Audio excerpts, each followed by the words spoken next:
share with you an update about some decisions that we have made recently.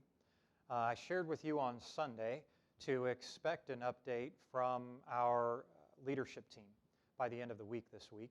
Our executive team, our clergy team, and our staff team have been meeting together. We've been in regular dialogue. We met together via a Zoom meeting last night in order to talk about some of the guidance we have received from state and federal and local agencies, as well as our own denominational hierarchy, so that we can discern together the best decisions we can possibly make moving forward through what is an uncertain and for many of us a bit of a scary time. I was looking on my desk today when I graduated from my doctoral program a few years ago. I received a gift from my parents, and it was a tremendously meaningful gift for me. I opened up a box, and the box contained what at first glance was just a bunch of old books. Now, I love books. My bachelor's degree is in English literature and humanities. I absolutely love books, but as I looked closer, I realized that those books comprised a collection of old disciplines of the United Methodist and Methodist Episcopal churches collected by my father over the course of a 45-year career in ministry. This morning I'm holding the oldest of those books that I was blessed to be the recipient of. It is a book of doctrines and discipline, forerunner to our own book of discipline, from the Methodist Episcopal Church South in 1877. And as I was looking at this, I'm very careful when I flip through it because it's been around for so long. But as I was looking at this, I was reminded that while this circumstance, this uncertain time, the scare related to the COVID-19 virus, it may seem unprecedented for us, and for many of us it is, because something like this has not happened in our lifetime. Certainly, something like this hasn't happened since the age of globalization and the level of connectedness that we experience now. And yet, as I was looking at those disciplines, and this one in particular, I was reminded that unprecedented as this may feel, it is not unprecedented to the body of Christ. You and I are the recipients of a gospel message, the Holy Scriptures, a faith tradition and faith practices, of psalms and hymns that have been passed down to us by faithful people who have endured circumstances like this in the past and even worse. Some of those hymns, like I was reading through Amazing Grace earlier today, or the Psalms that provide hope in times of uncertainty, that offer opportunities to express joy and lament.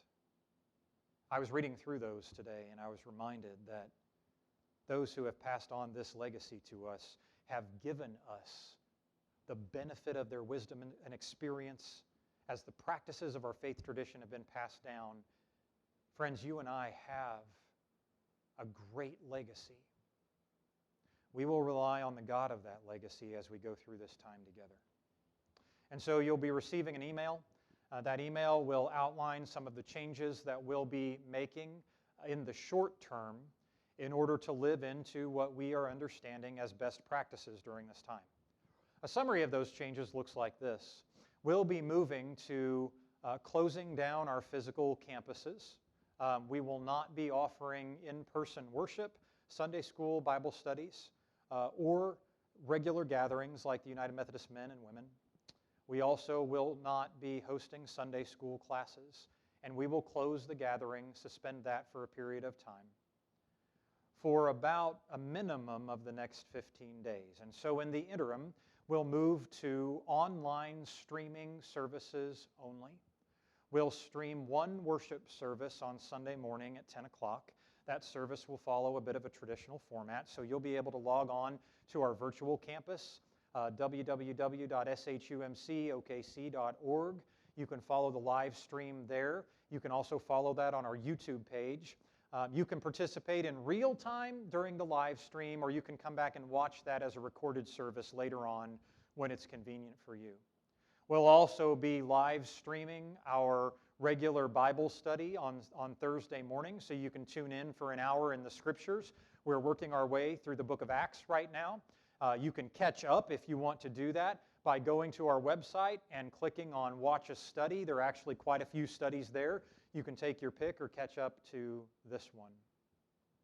Our executive team will be meeting via Zoom meetings weekly as we move forward, trying to make the best real-time decisions we can, and we'll communicate those decisions to you via our social media pages, our church-wide emails, and also via our congregation-wide text messages. And from time to time, I'll come to you with a video just like this.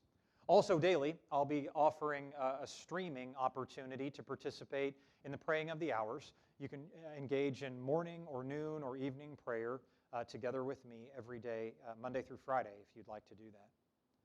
Friends, I know that this time of change is a scary time for us, and so I've asked our congregational care minister to take his team, Pastor Bo Ireland. He and his team will be reaching out by phone to every member of our congregation over the next 2 weeks. They'll be contacting you to ask you how your soul is faring in the midst of this, and to find out what kind of care we can provide for you as we move forward together. One of the ways in which we'll be caring for people is that while we have a number of members who've chosen to self-quarantine, if we find that we have members who need help getting supplies to their homes, the clergy and our volunteers will be offering opportunities to have those supplies delivered to you. If you need help figuring that out, please contact Pastor Bo Ireland. You can get his information on our church website. Friends, I want you to know that no matter where we are still a church family. Many years ago, I was given a job in another city, a city different from where I lived in with Kate and the girls. Kate was going to have to continue to work for about a month after I started my job before she could move, so I left early, and Kate and the girls stayed there, and for about a month we lived in different places. Before we left, I was talking to my daughters, in particular my youngest, Megan, and everybody was sad, and I was sad. I don't like being away from my family. My family doesn't like being apart from me. There were a lot of tears, but I remember in that moment not knowing what to say. And I looked into the tears that were streaming down the face of my youngest daughter, and I said, "Hun, just don't forget that no matter how far apart we are, we're always a family." Over the course of the next month, we said that often. On the phone, she would say, "Dad, I remember that no matter how far apart we are, we're still a family." Right now, we're living into some necessary physical separation so that we can best care for the most vulnerable among us. But no matter how far apart we are physically, we will always be a family. Our church is not going anywhere. We'll be here for you daily and weekly throughout this changing time, and we will come back together. God bless you. Know that you are being upheld in prayer, and know that you're loved dearly by a church family that will be here for you throughout this whole time. God bless you.